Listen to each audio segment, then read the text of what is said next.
Cette grenouille ne compte pas rester dans son ruisseau éternellement, mais bel et bien prendre la poudre d'escampette. Les amphibiens qui vivent dans cette forêt entreprennent un voyage périlleux au moment de se reproduire. Il faut traverser cette route départementale. Mais depuis 7 ans, ce passage, surnommé Crapaud-Duc, leur a changé la vie. En période de migration, ils descendent, ils arrivent en fait dans l'élément en U qui se situe ici et qui les guide vers le tunnel qui se situe sous la route.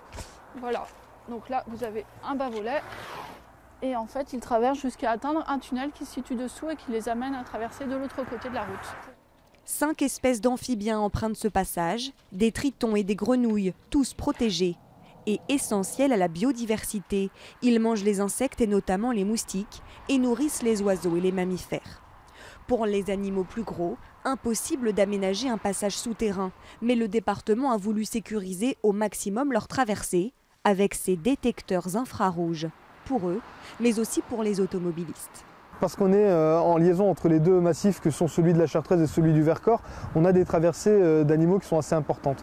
On estime à peu près à 300 par an le traversée de gros gibier ici, et on avait des accidents assez fréquents avec des chevreuils, des sangliers qui étaient percutés. Sur 600 mètres, les caméras infrarouges détectent les animaux qui se trouvent en bord de route, prêts à traverser. Elles déclenchent alors un affichage lumineux qui alerte les automobilistes. 7 sites sont ainsi équipés. L'Isère est le seul département de France à avoir développé ces corridors biologiques.